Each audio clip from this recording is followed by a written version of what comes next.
Tearalaments are going to put up a solid fight against it. I'm going to duel against my boy here that is playing Therion Tearalaments, which does have some very cool synergy because the Tearalaments sent to grave, allowing for the Therions to resolve. So let's get the show on the road. I'm going to start off with Pot of Prosperity over here. This is where you guys see Nimble Beaver. I'm going to showcase full guide everything. So whether you guys are new, old, ugly, sexy, I know none of my viewers are ugly. Y'all are beautiful. So you guys, doesn't matter how much knowledge you have on this game, you guys are going to learn everything you guys need to know about this deck right here, right now. So stay tuned to the end of the video and let's get it. Nimble Beaver, special Nimble Beaver. This is basically another Deep Sea Diva. It does the exact same thing. You're not playing any bricks. Nimble Beaver is not going to special the brick. You're just special summoning each other. It just allows it to special from the graveyard. We're going to go Spright Starter. Here, if you guys recognize, whoever watched your video yesterday, comment below if you guys have watched all the Spright videos. I'm learning from my own videos. If I'm learning from my own videos, imagine how much you guys can learn by watching these Spright videos, bro. It's amazing. Look at this. From the last video, I summoned Nimble Beaver, and I made Gigantic Spright right away, and I got Ash Blossom. I learned from my own mistake, so I set up Spright Red before I go into Gigantic Spright to protect my actual combo. Let's go. Here, we're going to go with these two into Gigantic Spright. Gigantic Spright will special swap. Swap will send swap. We have Ronin in hand. We're going to add swap back to our hand to send Ronin, specialing another swap. And now we're just going to set up amazing. Here, we're going to go into Jin Buster. Here, we're going to link those into Spright Elf. This will bring us Swap Frog. Set up totally awesome. Imperm, Smashers, Jin Buster, Elf, and Red. Beautiful. My opponent is playing a very cool version over here, so I got to be ready for this. We're going to summon Dupe Frog. Go Terraforming. I don't know Tearalaments extremely well, so I want to stop everything he does before he has even an opportunity to do anything. I don't want him to have Tearalaments monsters in his hand.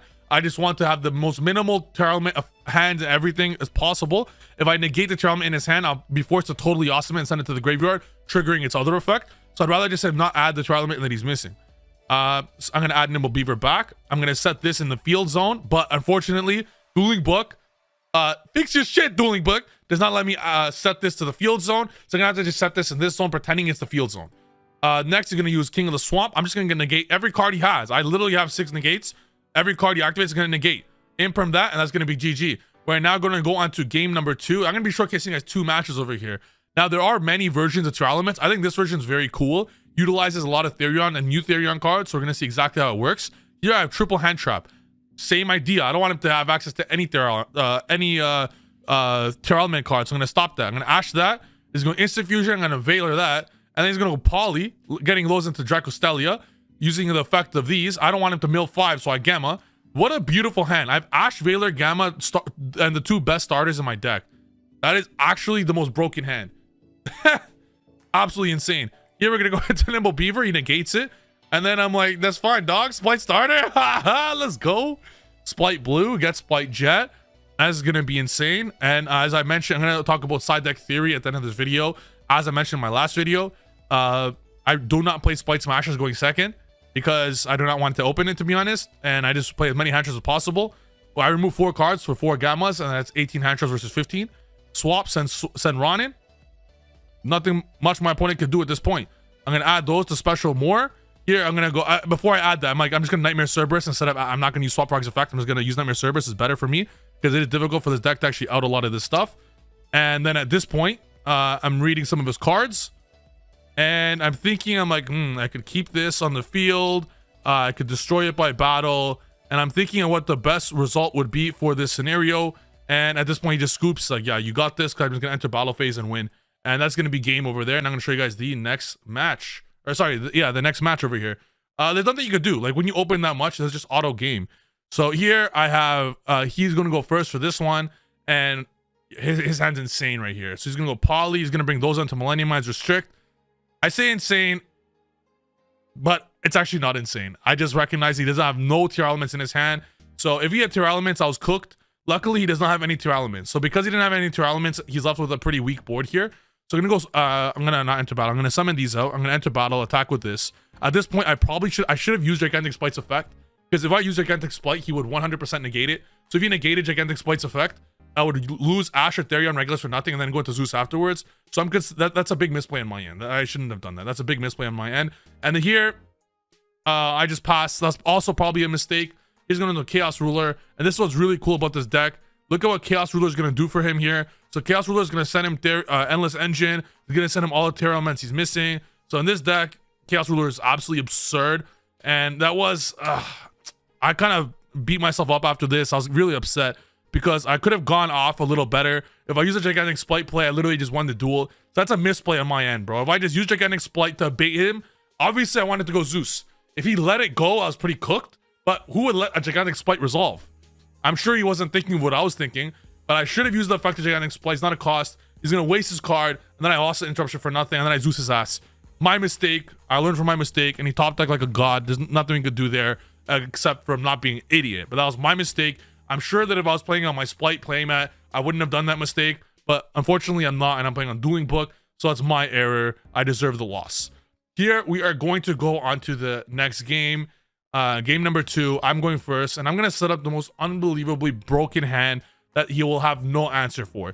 I want you guys to see a very cool play I'm about to do here. I'm going to go Carrot, Jet, and now this is where Terra Elements are insane. He has hand traps essentially where he's going to be able to activate their effect. I'm going to chain Spright Starter so I could bring out Spright Red to negate any other effect that gets sent to the graveyard just in case.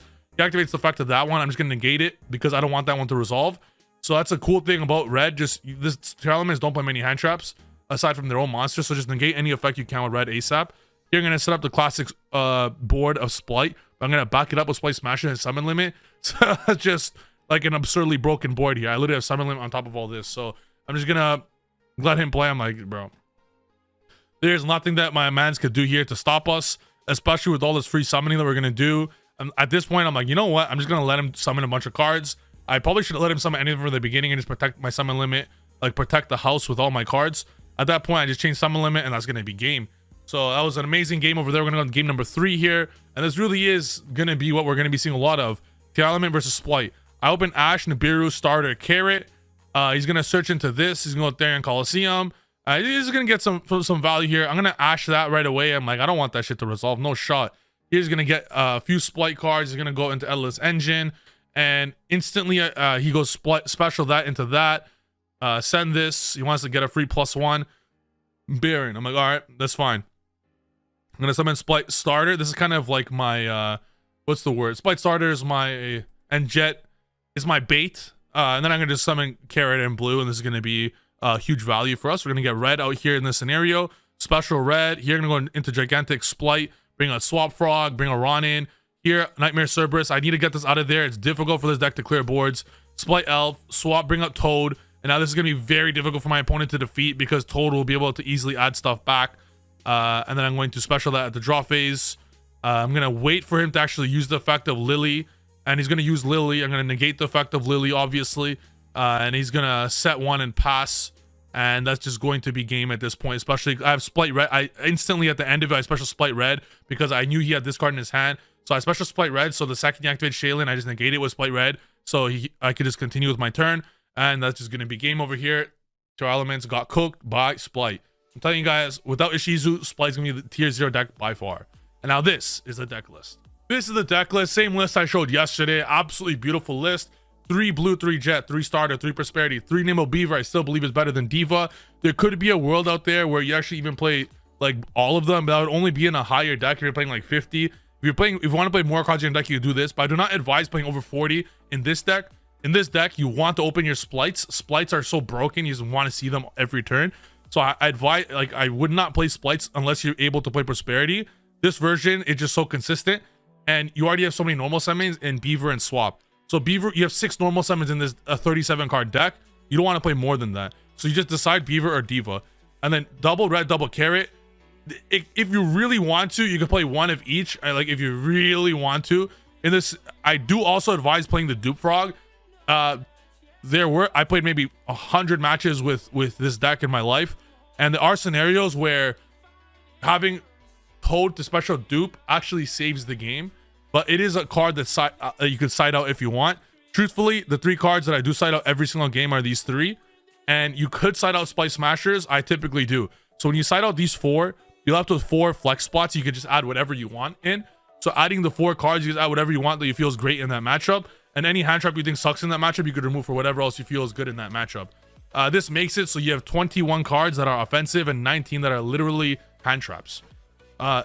I don't think you'll ever need to play 19 of 40 cards hand traps. Like, you will not need more than that. That's the beauty of this deck, which allows you to play stuff like Summon Limit and D-Barrier. Another idea that you could play in this deck is just an idea. It's E-Telly. But the thing with E-Telly is, like, yes, it's very offensive and it really helps you. And can even special Ghost Ogre as like a second defensive option, which is why it's nice. I would advise doing something like this. Playing 3 E-Telly, okay? And on top of the 3 E-Telly, just playing 1 level 2 Psychic. Just 1. It could be a fucking Creebons for crying out loud. It doesn't matter. Just playing 1. And by doing this, the idea behind this is now that you have 3 extenders to especially the Creebons if you absolutely have to. But if you already utilize the Creebons, you'll just summon out Ghost Ogre. Summoning out the Ghost Ogre now makes it so it's just another card to make with Spright Elf. Because Spright Elf just says 2 monsters including 1 level 2. So it's just a free card to make Spright Elf with. So it's not the worst. In playing E-Telly, I'd also play a Needle Fiber Engine. And I would play Diva over the Nimble Beaver in this scenario. Because now you're able to utilize Deep Sea Diva and E-Telly as like your 6 ways into a tuner. And then I would try and find some way to make it for Needle Fiber to help out your deck a lot.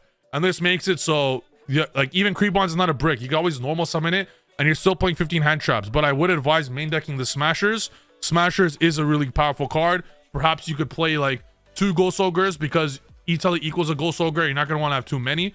So in order to make this deck look sexy, we're going to have to remove some cards now. So we're going to, I'm telling you guys, organizing your deck in weird ways, how I'm doing right now, makes it so you could view your deck better post side deck. When you're siding, you'll know exactly what you want to remove at what times. So doing something like this, you could just see exactly what you have very easily accessible to you. So you'll be like, you know, I have these 12 hand traps, etc. And it's very easy for you to just like maneuver what you want to side out. So this is an idea that you could roll with as well. But this would have to capitalize on Needle Fiber in some way, shape, or form. Needle Fiber might also be banned. I don't think it will, but it's a possibility. It also gives you the opportunity to obviously bounce back hand traps. So that's a video. Hope you guys enjoy it. All I gotta say is Spright best deck after Pendulum. I hope you guys enjoyed the video. I had an absolute blast making it. This deck's absolutely insane. Before we end up the video, don't forget to get your beautiful Spright playmats. You guys have until I go to sleep tonight. The first 100 are getting sent out, but I have to make a new order for the other 30. So you guys have that last chance before I put in that order to get this. Otherwise, you're gonna have to wait for another month and until Spright actually gets released. So I hope you guys enjoyed the video. Smash the subscribe button, smash the like button. I love you guys. This is gonna be a tier 0 format. We gotta prepare ourselves for it. And I'll see you guys in the next video. Peace.